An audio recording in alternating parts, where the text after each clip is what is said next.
There's a question most Gen X people never actually answer. They think about retirement. They contribute to accounts. They track a balance.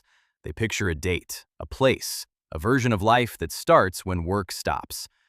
But the question itself, am I actually ready, almost never gets a real answer. Not because the answer is too hard to find, because most people are checking the wrong things. They look at the portfolio number. They ignore the 3 signs that tell you whether that number is enough, or whether retirement, as currently planned, is built on assumptions that won't survive contact with reality. Today, we go through all 3. Like, subscribe, and let's start. Number 1. Your income still requires you to show up. Here's the simplest test of retirement readiness. What happens to your income if you stop working tomorrow? Not in 3 years. Not at the planned date. Tomorrow. For most Gen X people, the honest answer is, it stops. Completely. Immediately. The salary disappears the moment the job does, and if the retirement portfolio isn't generating enough to replace it, through withdrawals, dividends, rental income, or some combination, then the retirement plan isn't a plan yet. It's a countdown to a date with no confirmed landing. Here's what the numbers say. The standard safe withdrawal rate, the rate at which research suggests a retirement portfolio can sustain withdrawals over 25 to 30 years without running out, is approximately 4% annually. On an $800,000 portfolio, that's $32,000 per year, $2,667 per month. For a Gen X person earning $70,000 annually before retirement, that $32,000 replaces less than half of their pre-retirement income. The gap? $38,000 per year. That gap has to come from somewhere: a government pension, part-time income, a rental property, another income-producing asset. If none of those exist, the portfolio needs to be significantly larger than $800,000 to bridge it safely. And here's what makes this sign particularly revealing. Most people think of retirement readiness in terms of a savings number. I need X dollars and then I'm done. But the real test isn't the total balance. It's whether that balance generates enough income, without requiring the person to show up anywhere to earn it, to cover the actual cost of the life they intend to live. Income that only arrives when you work isn't a retirement plan. It's employment with a theoretical end date.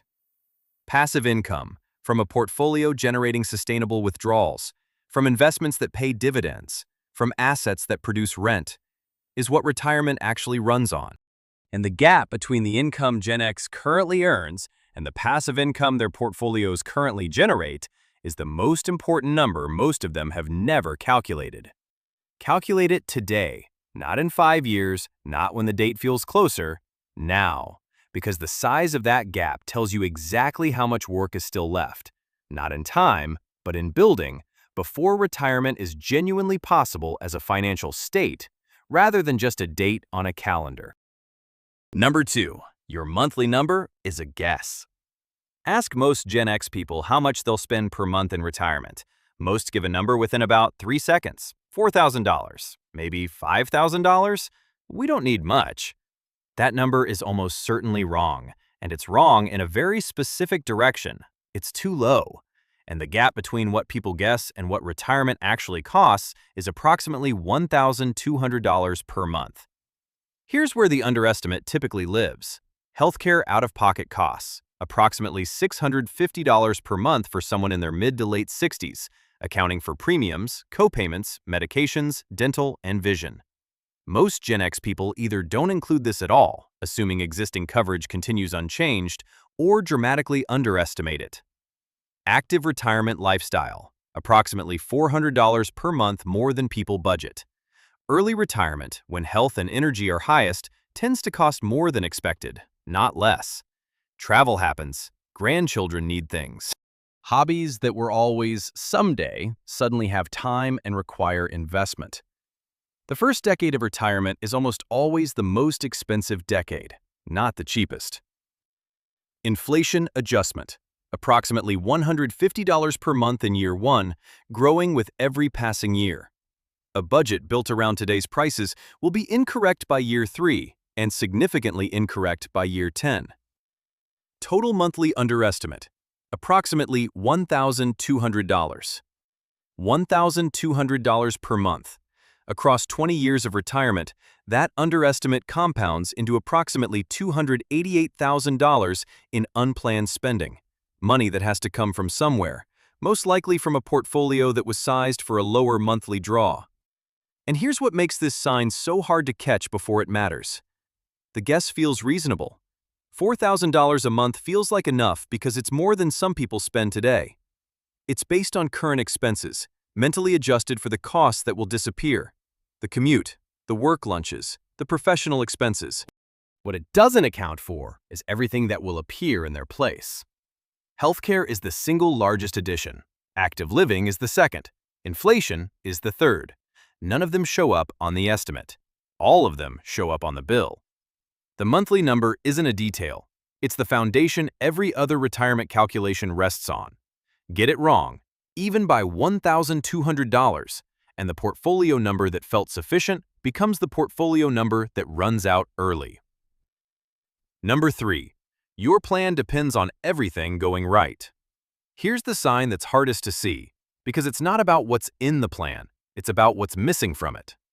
Most Gen X retirement plans are built around a central scenario. The market continues to grow at a reasonable rate, health remains manageable, the family doesn't need financial help, and retirement starts at the chosen date, rather than at a date chosen by an employer. In that scenario, the plan works. But here's the statistical reality of what actually happens during a 20 to 25-year retirement. A market correction of 30% or more, historically certain across any 20-year period. Markets have always delivered these events. The question has never been whether one will arrive, only when, and what the portfolio looks like when it does. A major health event requiring significant out-of-pocket costs by age 75. Probability of approximately 70% based on health authority data across developed countries.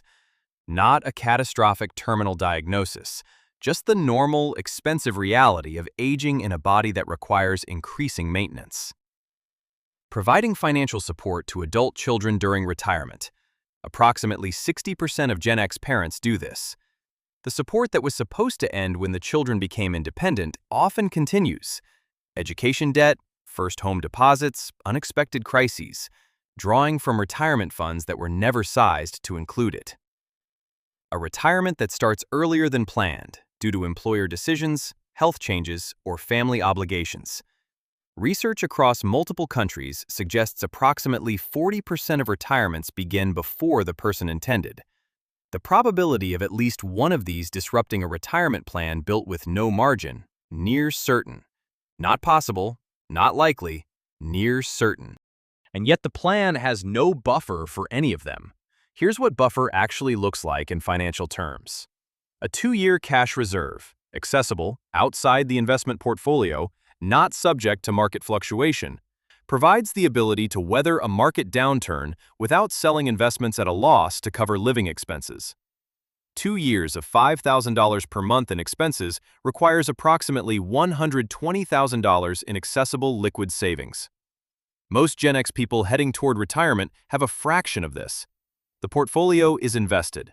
The emergency fund, if it exists, covers 3 to 6 months. The gap between that and a genuine retirement buffer, the kind that absorbs a crash, an unexpected health cost, or 2 years of helping a child through a crisis, is where most plans break. A plan that works perfectly when nothing goes wrong isn't a plan, it's a bet. And retirement is too long and too expensive and too important to run as a bet on circumstances staying exactly as projected for 20 years. The 3 signs together. Here's what each sign is actually measuring. Sign 1. Your income still requires you to show up. Is measuring whether you've built something that generates value without your presence. Whether the machine runs when you're not feeding it. Sign 2. Your monthly number is a guess. Is measuring whether the foundation of the plan is built on reality or on an optimistic estimate that has never been tested against actual retirement costs. Sign 3. Your plan depends on everything going right. Is measuring whether the plan has been stress tested against the world as it actually is, not as the projection assumes it will be for the next 20 years. 3 separate measurements, 1 shared problem. The retirement plan was built to succeed in ideal conditions. And ideal conditions are exactly what retirement, with its 20-year horizon and its statistical certainty of disruption, almost never delivers. The fix isn't dramatic. It doesn't require starting over or abandoning the date.